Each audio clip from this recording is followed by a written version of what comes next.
You have one of the most vibrant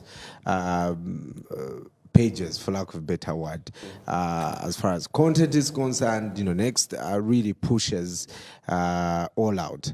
What has been the traction like as far as consumption of online media is concerned? Well, how can I say it? There's no accurate answer to that question in terms of the traction. But I believe since we got locked down, at least from March to about, I think the window was about 4 months, there was over 70% increase in the number of people that are actually viewing content. Before, people were just on social media commenting and doing all those things. Remember the famous battles that used to happen on social media every night? Now that all translated to people actually watching stuff. So video content grew by above 70%, at least locally here in Uganda. Worldwide, it was even more ridiculous. And the funny thing is the kids' content was the most consumed stuff during this period of time. I don't know whether it's bad parenting from our end, but but there's a channel called PewDiePie on YouTube. He's the most subscribed to YouTuber on earth. But then the channel with the most views this year has been Coco Melon, with over 200 views a day. 200 million? Yeah, fun. 200 million a day. And this is a US channel, so you can imagine the revenues this channel has been racking in. Yeah. So the numbers are, for a lack of a better word, insane. For local content creators, myself, I jumped back into doing YouTube and etc. I've seen people becoming more creative, and the feedback has been real time, meaning that by all means, people who have given it a shot right now have managed to create audiences. Like she has said, like I told Shafik last time I was here, why do you want your content to be on TV? Is the biggest question I always ask people. Yeah. She talks about insights. Just talk more about that, and how me, who is seated in my sitting room right now, how I can, understand and use them to, whether I'm boosting my content or hit the stage when I know what I'm going for. Okay, let me jump on what you said earlier, and then Josh's, then I get to that. I think when you asked about the tools, like you mentioned, we've talked about telecoms, you've talked about agencies, you've talked about SMEs and etc. And the most important thing is always, your number one tool is you. Your second most trusted tool is this guy right here. Yes. Because if you can't afford to do what Net Studios Africa is doing right now, but you're a funny guy, and you have the strategy that John has, you're not going to fail to deliver a message. It may not be 4K or anything like that, or in 1080 or whatever it is, but sometimes we're, as consumers of content, we're willing to ignore that your video is not in the highest quality, but it's so captivating, or the story that you're telling is amazing enough for me to actually continue watching. Getting past the first 1 minute in your video is difficult, because people have way too many other options. I mean, I go on YouTube to watch KSI, PewDiePie, and all these other guys, but if I see in my thumbnail, let's say, a travel vlog from Faye or any other person out there with the right thumbnail, and I watch it, it's a fun video, but she's with good people and it's funny and all those things, I'll continue. Second tool you're going to use is, of course, like you've just said, the other content creators around you, they're collaborating. I find it extremely hard for myself to post a video on Twitter and it gets very good traction. Vis-a-vis if Emeka posted a video on Twitter, it's going to get the traction, you get it? So meaning, why don't I have him in my video, he posts it on his channel, and I share it on my channel. So those are kind of things that you need to think about. And then about the insights, the most important insight for yourself is knowing that, like you've just said, being honest with myself. If I believe I'm the kind of content creator who wants to do YouTube for money, the most important things you're going to put in consideration. What's your CPM like? Which region are you in? What do they like to watch? What is your niche? You get things like that. Consider those things first. You're going to find out that you're not going to be a travel vlogger. You're not going to be social media expert online, but probably you're going to be a cake maker or a makeup artist, you get it? Because you've accepted that simple fact that that's it. Other things that are very important, reach.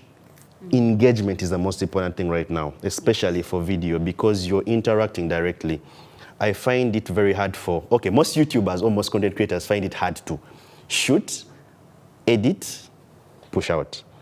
You see what these guys have done right now is we are live. They've gone past the whole stage of I have to sit back and edit this video and then upload it, put in the captions, tags and everything else.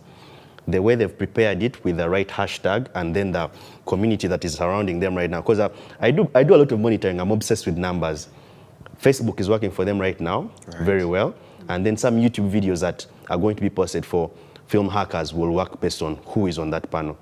So once you understand these insights, it's going to help you sell your brand. I've seen what's Sserwada. Sserwada took off like this, you get it? Yeah. Yet we had Uber, very big company out there. But when they came here, they wanted to give us the Uber feel. The influencers they had were the Salvadors and what? Big fish, you get it?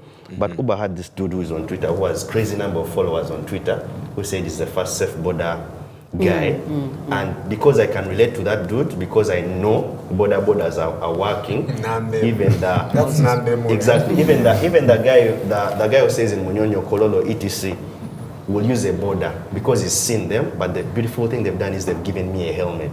So they're selling safety. Nothing to do with transport, it's just safety. Yes. Yeah? So those are a couple of things you need to think about. So Danze, if I can ask, do you sometimes see people mismatching their type of content to different mediums? So, some people will try to push their content on Instagram, meanwhile to thrive on YouTube. True. Or people trying to, push visual content on Twitter and it's going to work on Instagram. And how can people learn to be better? Oh yeah, that's a good question. Let me use John's example. There's Airtel and there's MTN. They're telecos, but there's a huge distinction between the two of them. One comes off seemingly very corporate, the other is just cool. You get it? Because MTN understood that if some stuff is happening right now, jump on that trend. You get it? Because they were struggling to outdo Be a gentle. brand. My alliances are... I get it. I get it. That's what I'm like. Let me use this example. So the Airtel was with the right properties.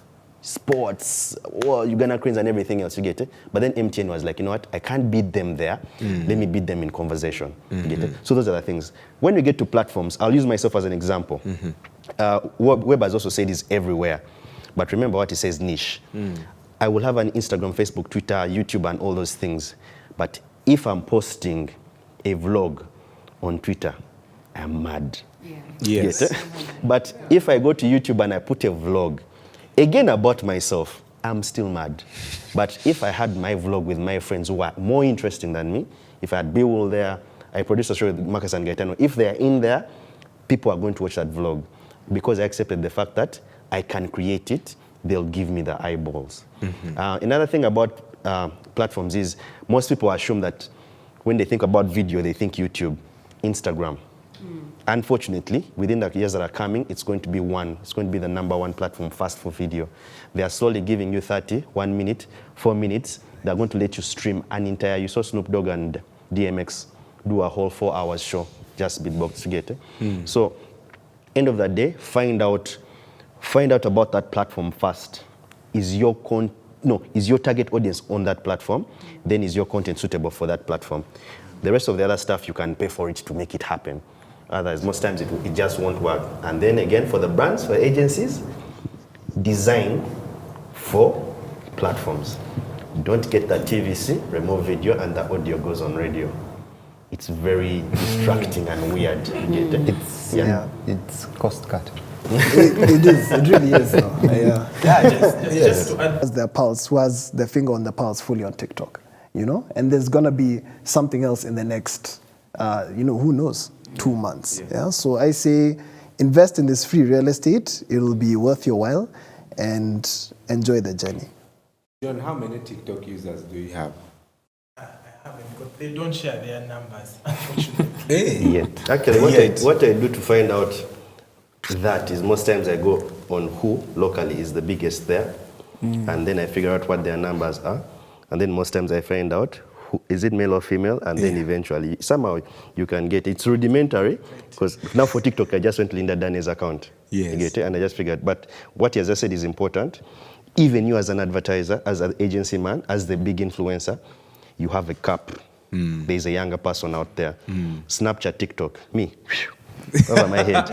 But if I have a very good community manager who is younger than me and who is into this stuff, that is the right person to handle that brand for you. Right. Yeah. Okay, Danze, parting shot. That's very good information, John. Because as content creators, you also know that span. Okay. Well, I agree with John. I also agree with Paul. But let me speak to the money because you're not going to buy. I have an expensive phone, and I chose to get this phone. I had a GS8 from like 2017 till today. I was like, nah, it can work. A GS8. And then I realized when I started streaming events, I'm like, your customer is going to pay you X amount of money, millions. They don't deserve the certain quality you're going to give them. Get it? So I began to invest in myself. I didn't invest in myself because I wanted to make the crazy cash there from the get-go, but so that I could make that money back for what I paid for. So I have a kick-ass YouTube studio right now. It's amazing, but it's because I've earned it. You get it? I don't have so many subscribers on YouTube, but I found that scientific wedding video worked so much for me as opposed to the other things I'm more passionate about, vlogging. You get it? So what does that mean? Yes, mobile phones are great. The best tech is also very great, but ensure that you invest in yourself because if you don't, you're not going to have the drive to reap. Small businesses, if you're going to be doing what Josh is telling you for video in business, yes, do the videos because they're the things that work now, but make sure at the end of the day, if I'm another SME and I have the gear she has, I'm going to beat you at what you're doing. So competitor analysis is important, but most importantly, invest in yourself because it works. You will reap these benefits. Yeah. It works. Take your time, consistency, believe in yourself. And like the Facebook, Twitter thing, I have a bigger Facebook page compared to my Twitter account. I have more engagement on my Twitter vis-a-vis my Facebook. But I know for a fact when I'm selling a product, guys in my inbox are asking for more advice on Facebook vis-a-vis Twitter. You get it? So these dynamics are very important. So go on a platform, invest in it, you're going to reap. Just take your time with it. Right.